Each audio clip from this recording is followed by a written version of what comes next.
Donc, en fait, par définition, le marché public est considéré comme un contrat, tout simplement, qui est un contrat à titre onéreux entre une autorité contractante ou, dans le langage de l'OCDE, ce qu'on appelle un pouvoir éducateur, dont l'objet est justement de satisfaire ses besoins en termes d'acquisition de fournitures, de réalisation de travaux ou d'achat de services, ou une combinaison de certains d'entre eux.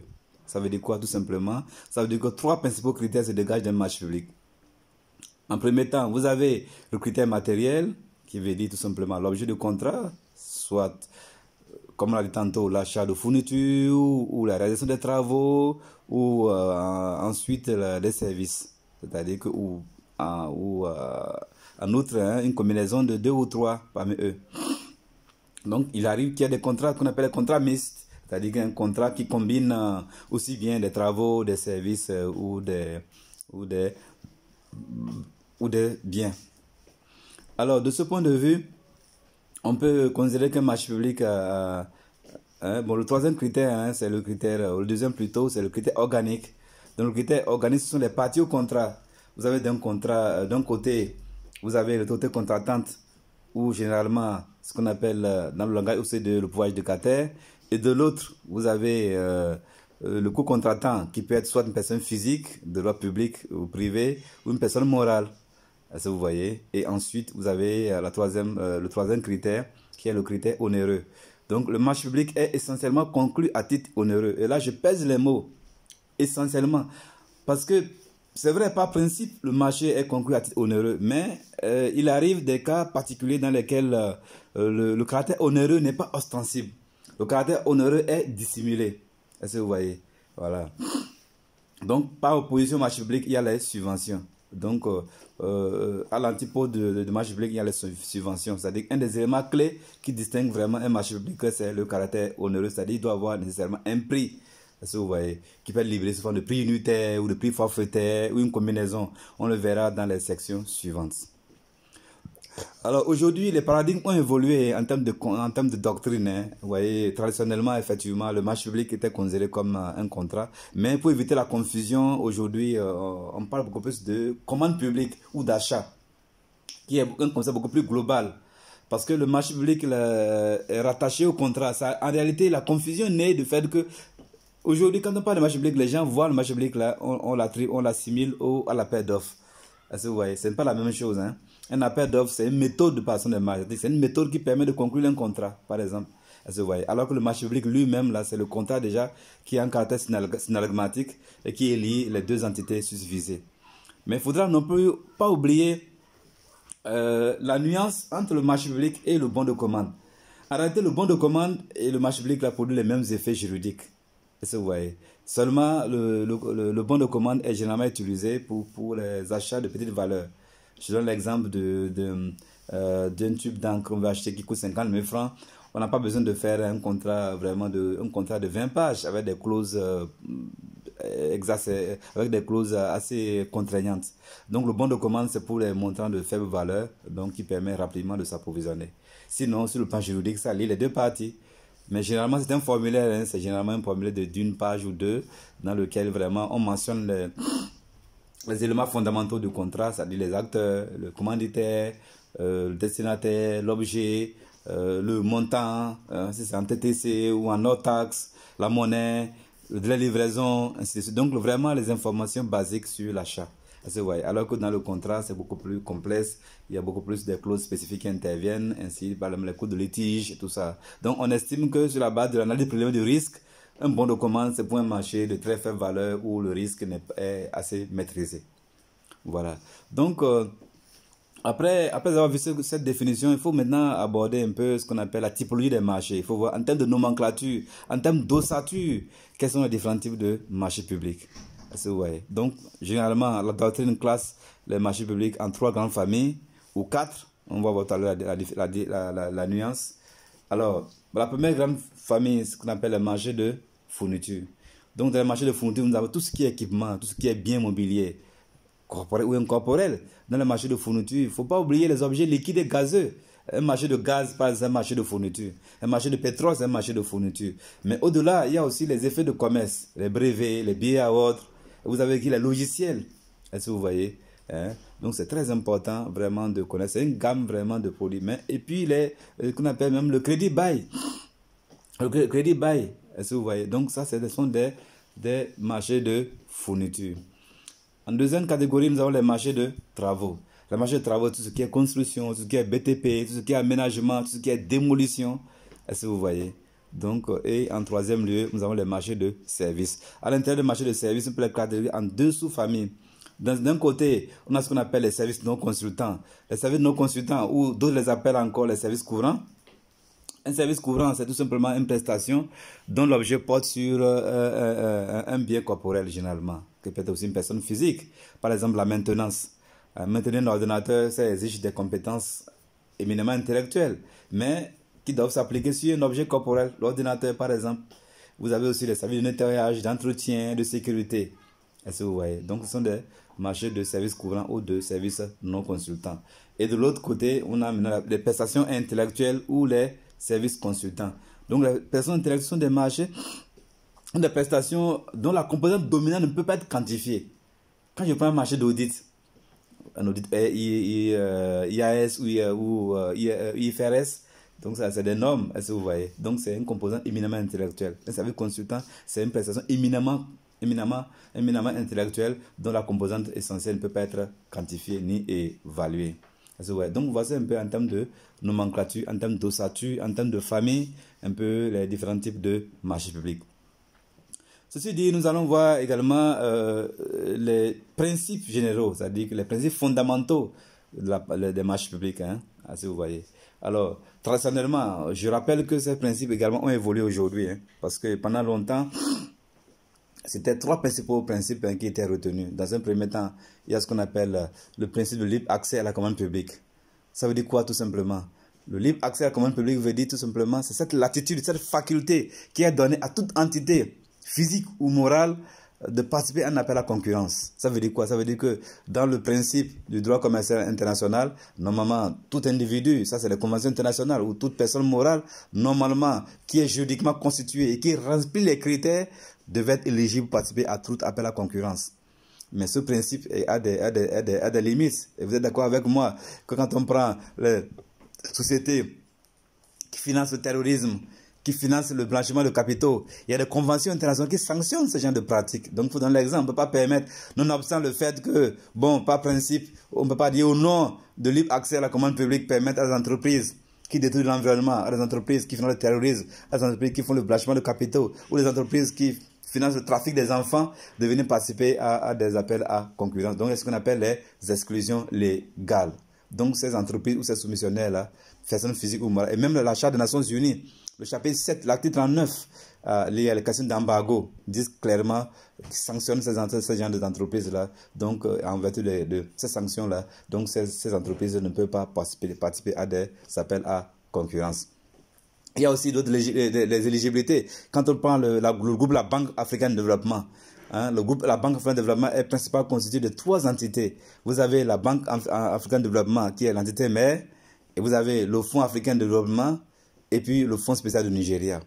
Donc, selon qu'un projet est financé sur le Fonds africain de développement, ou la BAD, ou le Fonds spécial du Nigeria, les règles d'éligibilité ne sont pas les mêmes. Je sais que, par exemple, lorsqu'un projet est financé sur les ressources du Fonds africain de développement, tout candidat potentiel, normalement, qui n'est pas sanctionné par certaines exclusions-là, peut participer à l'appel à concurrence. Alors que si le projet est financé sur les ressources de la BAD ou du Fonds spécial du Nigeria, il faut être une entité située dans les pays qu'on appelle les pays membres régionaux, c'est-à-dire les pays africains, pour être éligible, pour participer.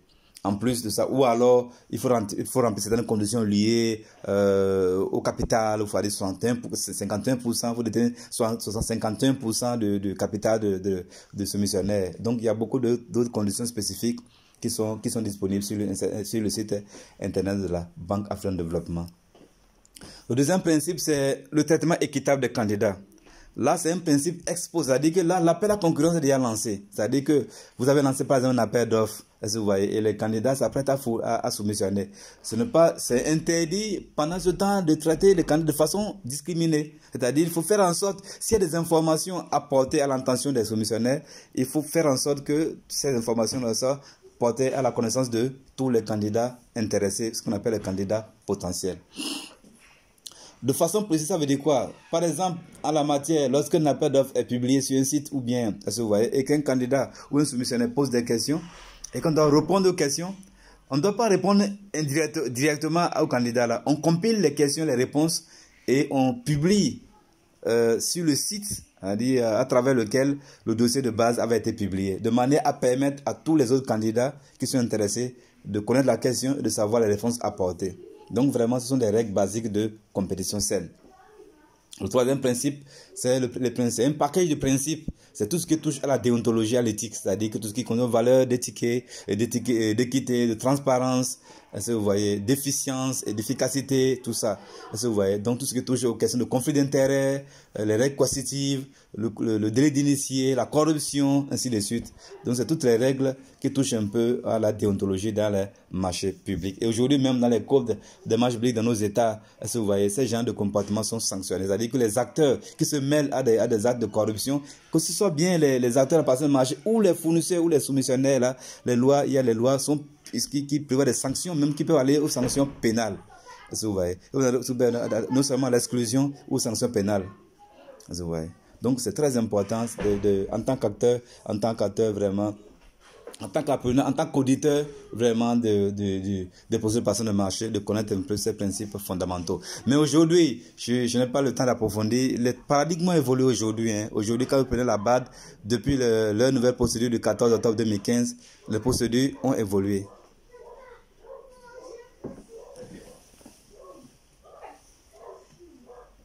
Donc les procédures, les principes ont évolué aujourd'hui. Aujourd'hui, la BAD parle de l'adaptation, de l'adaptation, le principe de la proportionnalité, le principe de la prévisibilité, l'analyse de risque, ainsi de suite. Les questions d'efficacité, efficience, tout ce qu'on appelle l'optimisation des ressources. Il y a aussi la question de la problématique environnementale qui est prise en compte dans les transactions liées aux opérations de passation de marché. Alors voilà un peu les amis, un peu en termes de définition, en termes d'informations préliminaires, ce que c'est que la passation, ce que c'est qu'un marché public, les différents types de marchés, les principes. Maintenant, nous allons voir de façon résumée quelques types de marchés publics. Nous allons voir par exemple ce qu'on appelle un marché à prix forfaitaire. Est-ce que vous voyez? C'est quoi un marché à prix forfaitaire? Un marché à prix forfaitaire, c'est un marché dans lequel les quantités commandées peuvent être connues à l'avance, peuvent être déterminées à l'avance. Est-ce que vous voyez? Je donne l'exemple. On va acheter des matériels informatiques. Donc, dans un marché à prix forfaitaire, on sait par exemple qu'on va acheter 55 ordinateurs de table, 25 ordinateurs portables, et puis 3 souris, peut-être 3 régulateurs. Donc, dans ce genre de marché, les quantités peuvent déterminer à l'avance. Donc, on a juste besoin de prix unitaire au niveau du fournisseur pour appliquer aux unités des quantités et avoir un prix global.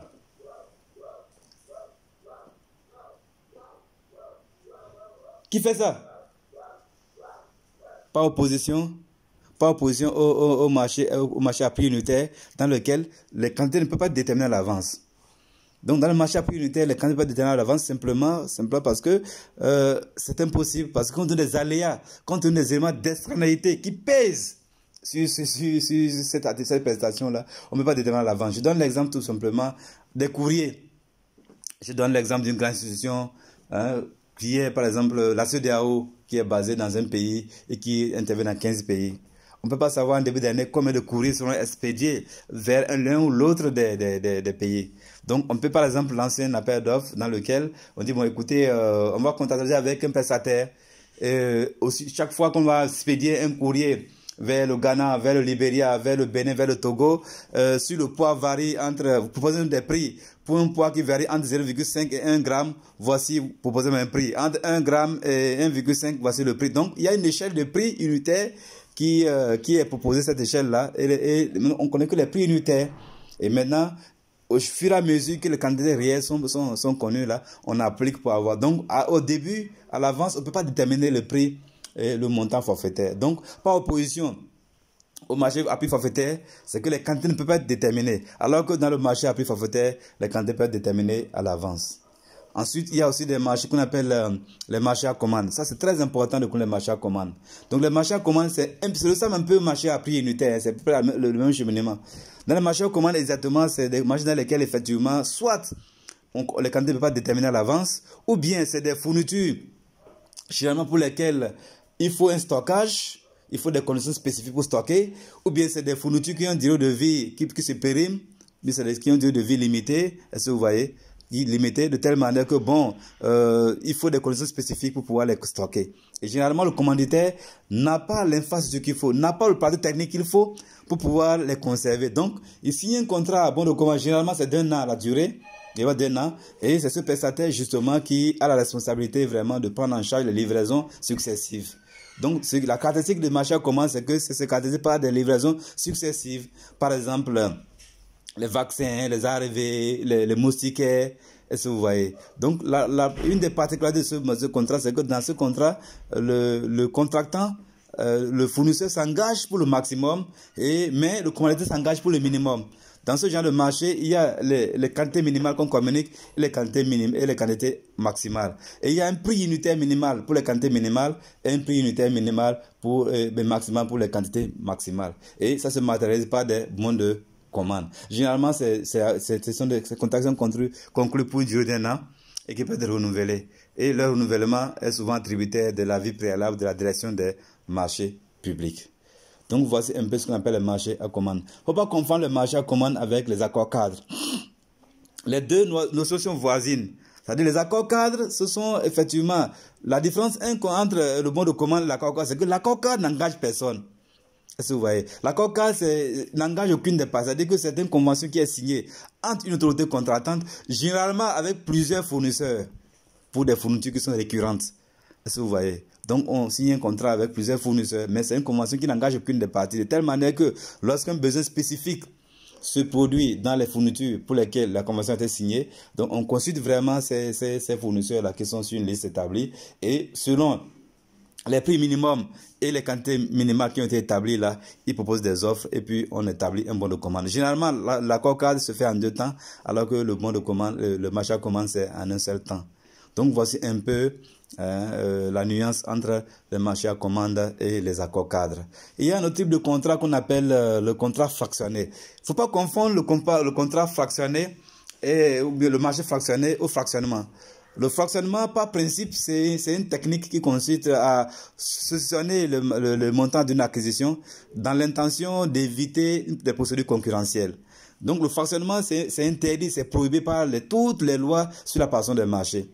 Donc, c'est une technique dolosive. En général, c'est au moment de l'élaboration du plan de passation de marché. C'est-à-dire que quand je élabore mon plan de passation de marché, je sais que par exemple dans le code de la Côte d'Ivoire, selon les régions, pour l'État central, c'est 100 millions, par exemple, pour faire un appel d'offres ouvert. Alors, un appel d'offres. Alors, si je me rends compte que j'ai plusieurs matériels informatiques qui coûtent 80 millions, je peux garder 80 millions 3 fois et faire des procédures allégées. Parce que c'est qu'à part de 100 millions, alors que si je faisais la somme des 80 millions fois 3, j'ai 240 millions, je suis contraint de faire un appel d'offres. Pour éviter ça, je peux garder les 80 millions 3 fois et faire des procédures allégées. Donc c'est ça le fractionnement. Et la différence, c'est que le fractionnement, c'est une pratique ex ante, c'est-à-dire qui intervient avant la conclusion du contrat, alors que le contrat fractionné, il intervient à l'exécution du marché. C'est-à-dire que un contrat fractionné, c'est un contrat dans lequel je doute de la capacité technique opérationnelle du fournisseur à exécuter l'entièreté du marché dans les délais souhaités. Et là, j'essaie de m'engager avec lui sur une période de référence. Et au-delà de la période de référence, maintenant, là, je peux exécuter de façon échelonnée. Donc, de façon résumée, le marché fractionné, c'est un marché à exécution fractionnée, à exécution échelonnée, à exécution graduelle. Et généralement, se conclut par 2 grandes parties. Une période de référence dans laquelle j'observe d'abord la capacité, le comportement de ce prestataire, et ensuite, si la période de référence est satisfaisante, maintenant là, je pourrais poursuivre avec lui pour les périodes restantes. Il ne faut pas non plus confondre avec ce qu'on appelle le marché à tranche conditionnelle. Le marché à tranche conditionnelle, c'est un marché effectivement où il y a une tranche ferme et plusieurs tranches, une ou plusieurs tranches conditionnelles. C'est dans ce genre de marché, généralement, c'est lié aux questions de financement la plupart du temps. C'est-à-dire que c'est un marché dans lequel je prends l'autoroute d'un point A à un point C. J'ai déjà le financement pour le point A et B, mais le point B et C, je n'ai pas encore le financement.